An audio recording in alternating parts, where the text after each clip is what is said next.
down with the Chatham Journal. I am with the, are you guys like the brains behind this? No. No. All right. So we're going to start. Why don't we start with introductions? You're? I'm Frank Geller. All right. Frank. Tony Saba. Tony. Toby Turnbull. Toby. All right. Brian Ehrman. Brian Ehrman. How did this all happen together? You said Tony's the brains behind it, but Tony like pulled the rest of you into this conversation. I guess I just organized it, but without everyone else helping, it doesn't happen. So. All right. So, Tony, let's start with you. What did these guys do to contribute? Effort and support, manpower, whatever we were doing, demos, fundraisers. First fundraiser was at the City Tap. not the City Tap where Havoc is. No, remember where Havoc? The Roadhouse. The Roadhouse. It's been that long. Yeah, and we had a rock and roll show, and everyone got together, and we got people to donate stuff for a silent auction. So everyone that was part of the group was getting stuff donated. Then we had 3 bands play, blew the roof off it. We drank all the beer. And we raised, I think, like $4,000 or $5,000 to get us started. All right. And what year was that at? 2011-ish. All right. Yeah. So I think in my opinion, the whole thing started because these guys have bowls in their backyards. We would go from bowl to bowl and learn to skate. And we have access to private bowls, but the kids and other people didn't have access to anything. So we just started kind of grinding on how we could get those opportunities for kids because they don't have that private access to all the different skate ramps and bowls around town. And these guys driving to Raleigh, driving to Durham, and seeing the parks that are in the city. Well, not Raleigh, but we were like, why not Pittsboro? Apex. all right. So that was the driving force to like get one. And then, like I said earlier, without Randy brokering the land, you would never have a skate park here because you have to have land. And the city had, when we went to the city and approached them, they were like, we're not doing this, and there's no land available. But Randy was the mayor at the time, and he really thought it would be a great idea. It was something different. So he figured out the land transfer between the county and the school board and the towns. You'd have to get more particulars, but he got this land and this piece right here dedicated for the city or for the skateboard. All right. Before we ask you more questions, which one of you is the best skater? Skateboarder. All right. Let's start. When did you? How many years ago did you start? 1986. 1986. You don't want to tell us how old you were back then, do you? How old were you in 86? Sixth grade? Sixth grade. All right. How old are you in 6th grade? 86. 12 years old? Yeah, that's about right. You said 86? Yeah. Probably about 82. I'm a little older than these guys, but just playing around on the skateboard, I'm more of a surfer and just something to ride around on and keep those skills going, keep those skills sharp.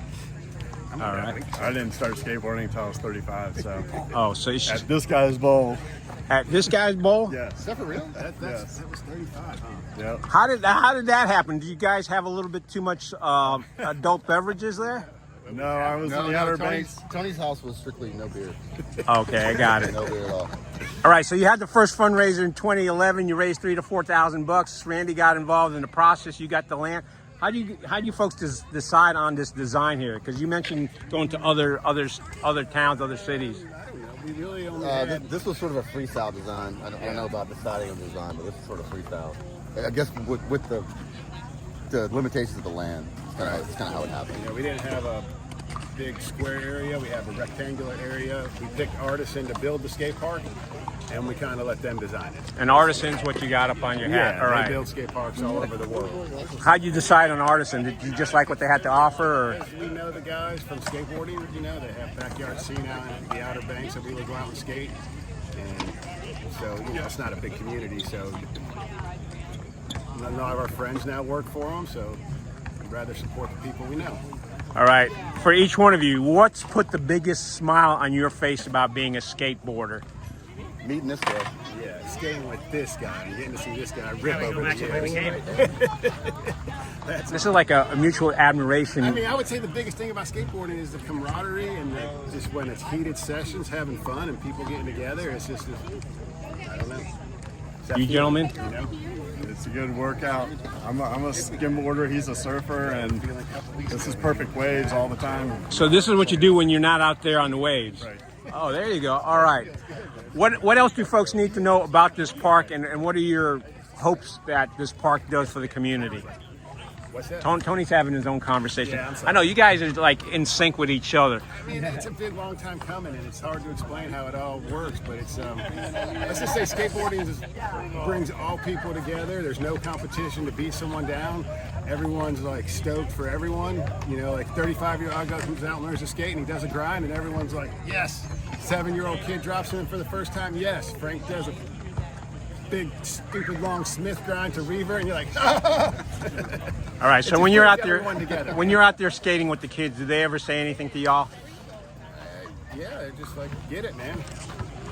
And then we're saying the same thing. I'll watch these kids skate. I'll be like, hey, drop in over here, come over this little box and 50-50 that or something. You know, you see their lines and you start telling them to do stuff. So have any of you already skated on this skate park? I have, And and impressions? oh yeah, it's cool. Yeah, that's really fun. The full coping wall. Yeah, it's cool. Yeah. Same thing. Kind of challenging over here in the middle. Haven't zone, hit it but, yet. You know, Wanted to see what the lines were. Wanted to see how people hit. All right. Are you going to wait another 35 years before you try this out? Sure. I'll wait till I see Frank do something. Yeah. I mean, it's fun. It flows really wait, good. it's way too early to skateboard, right? It's like 10 o'clock in the morning. Where are the lights? Oh, maybe that's the next thing you need to work on. Where are the trees? I mean, The lights came down. I'm gonna plant some trees over here. Most you guys up. And they're benches. I guess when they put in the fence, the lights and the benches came down. Oh, the lights are gone. Yeah. Should ask about the lights. Where are they at? Come back. Is it? Yeah. That was for both. That could be used for both. Yeah, I think they want to put in newer or something. So right now it's probably safe to go skating during the day and not necessarily once it gets dark. Well, I mean, without lights. Right. There's a lot of skate parks that do have lights. All right. Anything else, gentlemen, to close this up? This guy rips. Look, you guys have nothing not nice to say about each other. I don't know. It's great, man. I'm happy for This is the Pittsboro. newspaper. I don't want to be talking smack on It's a good thing, and there's a lot going on in Pittsboro. So just add something else to it, right? All right, folks, you've got it. You've got all the information you need right here. We're going to get some videos and pictures of the kids out there enjoying themselves. Look at that. They're all lined up already.